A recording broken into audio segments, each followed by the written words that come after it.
கரூரில் பலியான 41 பேர் குடும்பத்தினருக்கும் விடுதலை சிறுத்தைகள் கட்சியின் சார்பில் தலா 50,000 வழங்க உள்ளோம்.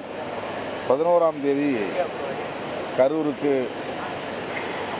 சென்று பாதிக்கப்பட்ட குடும்பத்தினரை அவரவர் கிராமங்களில் சந்தித்து இந்த இழப்பீட்டை வழங்க எண்ணியிருக்கிறோம்.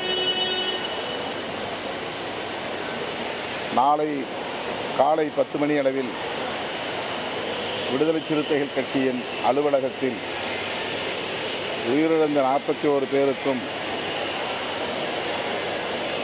அஞ்சலி செலுத்த உள்ளோம். 41 மெழுகுவர்த்திகளை ஏற்றி வைத்து அந்த தோழர்களை நினைவு கூர்ந்து அவர்களுக்கு வீர வணக்கம் செலுத்த இருக்கிறோம். பாரதிய ஜனதா கட்சி ஹேமா மாலினி அவர்களின் தலைமையிலே உண்மை அறியும் குழு ஒன்றை அனுப்பி வைத்தது. இப்போது அவர்கள் அறிக்கையும் வெளியிட்டிருக்கிறார்கள். மாவட்ட ஆட்சி நிர்வாகத்தின் தோல்விதான் இதற்கு காரணம் என்று குற்றம் சாட்டியிருக்கிறார்கள். உயிரிழந்தவர்கள் குறித்த வருத்தத்தை, வேதனையை வெளிப்படுத்துவதை விட திமுக அரசின் மீது, ஆட்சி நிர்வாகத்தின் மீது குற்றம் சுமத்துவதே அவர்களின் நோக்கம் என்பதை இதிலிருந்து அறிய முடிகிறது. இந்த விவகாரத்தில் முதலமைச்சர் அவர்கள் மேற்கொண்ட நடவடிக்கைகளும் அவருடைய அணுகுமுறைகளும் மிகுந்த பெருந்தன்மை வாய்ந்ததாக அமைந்துள்ளது. கட்சிக்கு அப்பாற்பட்ட நிலையிலும் பலரும் அவரை பாராட்டும் வகையில் அவருடைய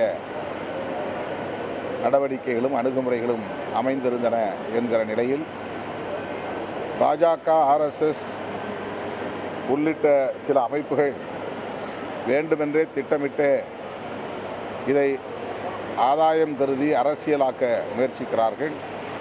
மேனால் முதலமைச்சர், அதிமுக பொதுச் செயலாளர், எதிர்க்கட்சி தலைவர் திரு எடப்பாடி பழனிசாமி அவர்களும் இதை வைத்து அரசியல் செய்கிறாரே தவிர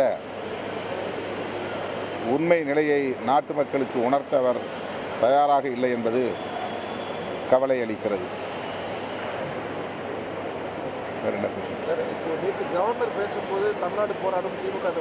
ஆளுநரின் கூற்று அதிர்ச்சி அடையக்கூடிய ஒன்று அல்ல. அவர் திரும்ப திரும்ப இப்படியே பேசி வருகிறார். இது வழக்கமான ஒன்றுதான், வாடிக்கையான ஒன்றுதான்.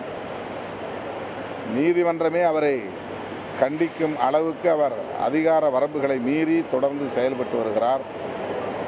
தமிழ்நாடு முதலமைச்சர் அவர்கள் ஆளுநருக்கு உரிய பதிலடி கொடுத்திருக்கிறார். இனிமேலாவது அவர் இதுபோன்று அரசியல் பேசுவதை கைவிடுவார் என்று நம்புகிறேன்.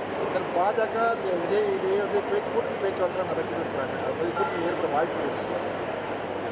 பாஜக விஜய் அவர்களோடு கூட்டணி வைத்துக் கொள்ள வாய்ப்பில்லை என்பது என்னுடைய புரிதல், என்னுடைய நம்பிக்கை. விஜய் அவர்களை ஒரு கருவியாக பயன்படுத்தி திமுக மற்றும் திமுக தலைமையிலான மதசார்பற்ற முற்போக்கு கூட்டணிக்கு எதிராக அரசியல் செய்வதே அவர்களின் நோக்கம். குறிப்பாக இஸ்லாமியர், கிறிஸ்தவர் உள்ளிட்ட சிறுபான்மையினரின் வாக்குகளை சிதறடிக்க வேண்டும், அதற்கு விஜய் பயன்படுவார் என்று பாஜக நம்புகிறது. அதன் அடிப்படையில் தான் அவர்கள் காய்களை நகர்த்துகிறார்கள், வலிந்து ஆதரவு நல்குகிறார்கள். தன் அரசியல் எதிரி திமுக, கொள்கை எதிரி பாஜக என்று விஜய் அறிவித்த நிலையிலும் கூட, கொள்கை எதிரி என்கிற இடத்திலே பாஜகவை வைத்திருக்கிற நிலையிலும் கூட வலிந்து விஜய் அவர்களுக்கு ஆதரவு தருவது இந்த அடிப்படையில் தான் என்று நான் கருதுகிறேன்.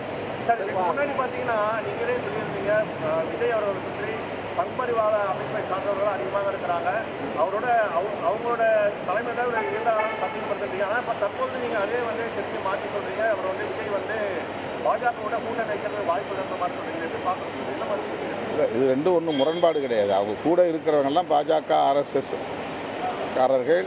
அவர்கள் இவரை தவறாக வழிநடத்துகிறார்கள் என்பது ஒரு நிலை. தேர்தல் உத்தி என்று வருகிற போது அவரை கூட்டணியிலே சேர்த்து கொள்ளாமல் அவரை திமுகவுக்கு எதிராக நிறுத்துவது என்கிற ஒரு நிலை. இரண்டும் முரண்பாடானதல்ல.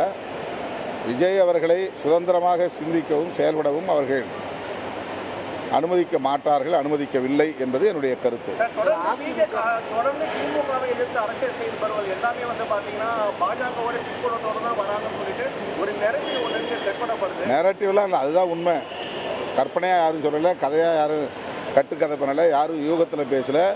பாஜகவுக்கு ஒரு அரசியல் நோக்கம் இருக்கிறது. தமிழ்நாட்டில் அவர்களால் இன்னும் வேரூன்ற முடியாத நிலையில் அவர்கள் படாதபாடு பட்டு கொண்டிருக்கிறார்கள்.